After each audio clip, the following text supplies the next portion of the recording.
Hi, this is Gary with MacMost.com. Today, let's take a look at customizing the Mail app in Mail Preferences.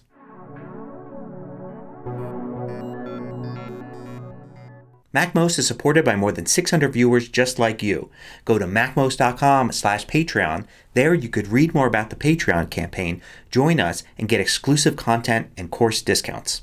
So for most apps you only need to go to Preferences if you want to change something from how it works by default. However, in the Mail app I think it's worthwhile to go through the Mail Preferences and see all the options there. We all work a little differently, especially when it comes to email. And I think it's worthwhile to see what settings can be changed to make receiving and sending email more efficient for you. So let's go to Mail Preferences and take a look at those.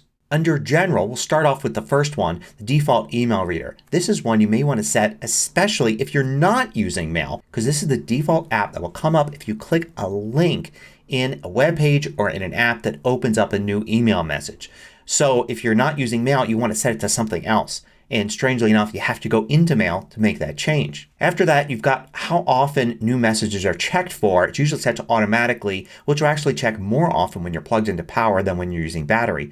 But you could set it to a specific time, and a cool productivity hack is to set it to manually, and then you have to manually hit the Get Mail button in the toolbar to check for new email. This is great if you don't want to be interrupted by new email messages coming in. Then you've got sounds. You could change the sound for a new message coming in or set it to none. You also can check or uncheck this box depending upon whether you want other sounds to play. A lot of people ask me how to stop that swoosh sound from playing every time they send an email. It's kind of unnecessary and this checkbox will do it for you. Next you have the number that appears in the dock. So with the little icon here sometimes you have a red number like 1, 2, 3. That'll tell you how many new unread emails are in your inbox, but you could change that to all mailboxes or use a smart mailbox instead. You can also set new message notifications, how often you see those, to anything new coming into your inbox, or restrict it to only VIP contacts, anybody in your contacts, or expand it to anything new in all mailboxes. You could set the downloads folder for when you download an application. This is the default location for that. You can always save each one individually, drag and drop and all of that. But it's useful to have this set to the same location that Safari uses for downloads. But you can set it somewhere else if you want. Next let's go to Accounts. Now what you see in Accounts is going to depend on what email service you're using. So whether you're using iCloud, Gmail, your ISP, your corporate email, something else, you're going to see different things here. So just looking at iCloud there are a few useful things you could set up. One is Drafts Mailbox. I know especially for Google users they see tons of drafts getting saved into Google's Drafts Mailbox. You could change that to On My Mac and use the On My Mac drafts. So these drafts are never saved to the server and the email actually isn't even on the server until you actually hit send. You could do the same for trash on the other end. So you can stick with your cloud trash mailbox, which most people probably should do. But if you really want to have trash on your local drive you could set it for On My Mac. That way when you delete something it's pulled off the server and just saved locally. Now this is a very useful setting for a lot of people. I know a lot of people that will delete a message, it goes into trash, and they immediately go to trash and then empty the trash. There's no need to do that. You could set it to automatically empty the trash every day or every time you quit mail. And then you could just let things build up in the trash knowing that they won't stay there very long anyway. Now under fonts and colors, if you're composing plain text email messages like I do a lot, then the message font setting here changes the font that you use when composing, which is really handy if you want nice large text for composing emails. So for instance, let's create a new message here. I have it set to plain text. So when I type a message you could see it's pretty small. It's this Helvetica 12 point. But I could change that here to say 18 point and you could see it change its size. Also plain text messages and messages just set with default font are going to appear larger over here while I'm reading as well. And message list font will change the preview section here. So I could go and enlarge this to make that larger. Now under viewing you can change the number of lines in the preview. You can see it expand here as I go from 2 to 3 lines. You can also change what happens when you hit the delete key with the message selected. It could either archive, which is what I want, but you could have it go to trash.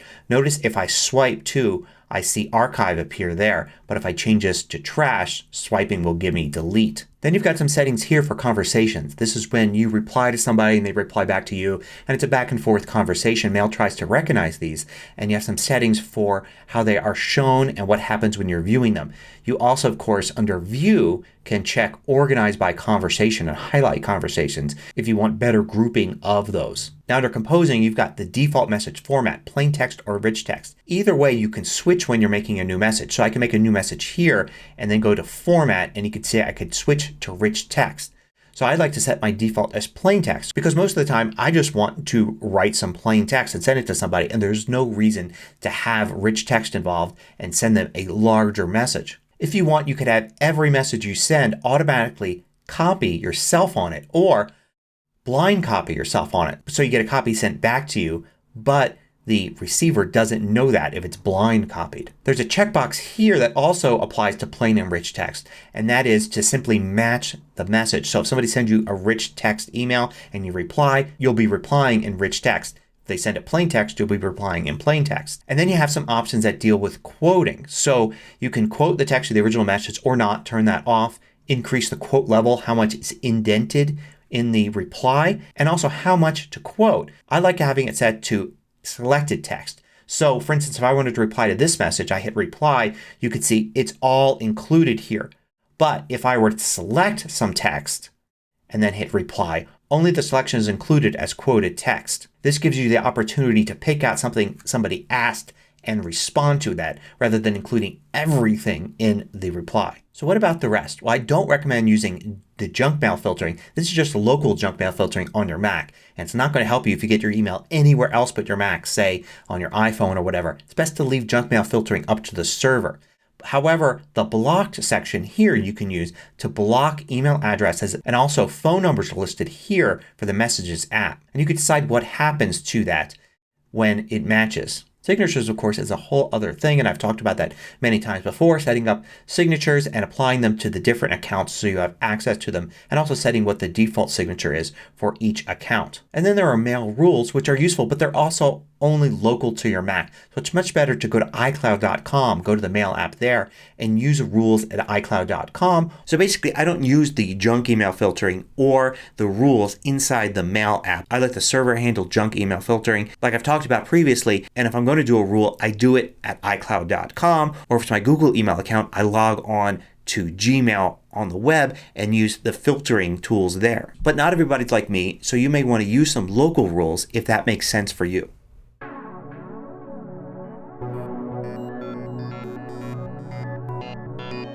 I publish new tutorials every weekday. Hit the subscribe button so you don't miss out. Then hit the little bell icon to get notifications for each new tutorial.